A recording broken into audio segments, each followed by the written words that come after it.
Hey y'all. Okay, today we're going to talk a little bit about consumer debt. When did it start? In the 20s, 1920s. Woohoo, roaring 20s. So, consumer debt is the backbone of our modern living. From retail shopping to education and housing, nothing is untouched by it.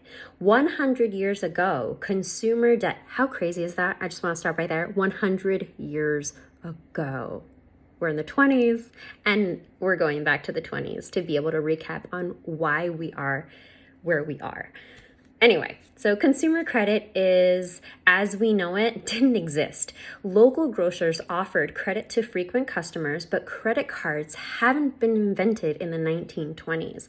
Personal loans were reserved for wealthy business people only, and everyone else had to borrow from family, neighbors, or loan sharks. Yep, loan sharks existed back then, and if someone went to a loan shark, it's because the terms that they were in were absolutely desperate and loan sharks were absolutely brutal.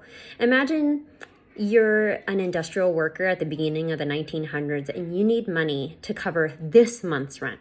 No one you know can lend you any money, and most likely you're turned to a loan shark for the money. The interest rate on the loan, listen to this, is between 60 and 480%. Yeah, you heard that right, 480% to cover whatever it is. Back then, let's say, for example, it's $25, right?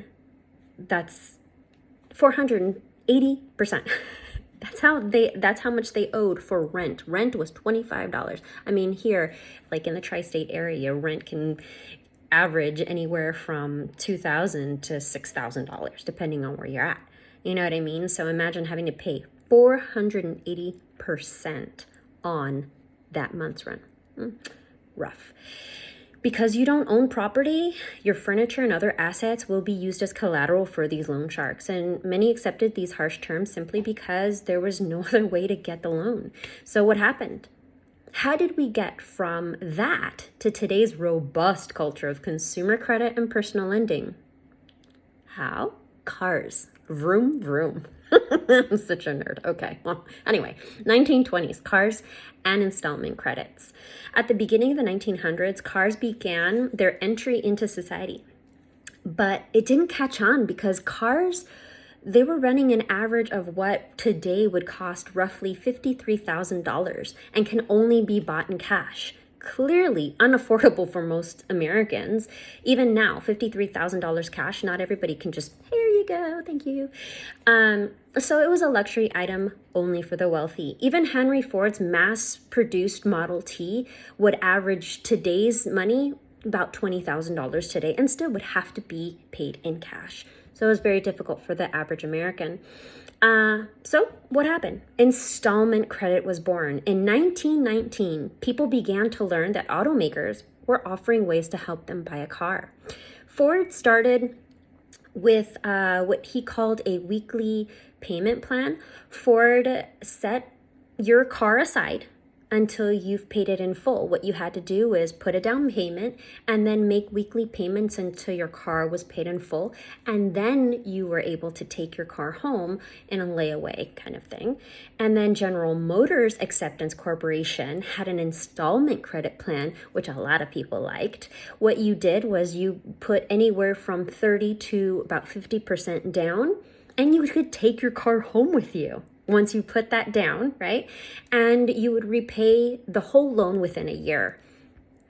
Which option was most popular? Most people went with GMAC, right? And so General Motors became the leading car maker. General Motors' success birthed car finance companies. These companies lended money directly to the consumer so they could buy the cars on installment credit. That led to other companies doing the same with durable goods, for example, radios, fridges, furniture. And of course, if buyers defaulted, they would take that stuff back. They got repossessed. As the installment credit scheme took off, so did personal lending firms. These firms followed usury laws. Usury laws are laws that limited interest rates from going way too high to protect the consumer, so that way they wouldn't be like loan sharks. And they operated legally. So now, if someone had an emergency or needed money, they no longer needed to go to those loan sharks. Installment credits and legal personal loan firms made it safer and cheaper for Americans to borrow money. I mean, who wants to borrow at 480%, right? These companies permanently changed the country's relationship to credit and to lending. Credit became more socially acceptable, obviously. Finance became an industry, and businesses everywhere started to see the value of consumer credit. Of course, not everyone has equal access to these changes, so if you were poor, you'd still be at the mercy of loan sharks. Without credit, you wouldn't be able to enjoy the improving standards of living in installment finance. But 1920s was great. What happened in the 1930s? The Great Depression. We'll learn about that next.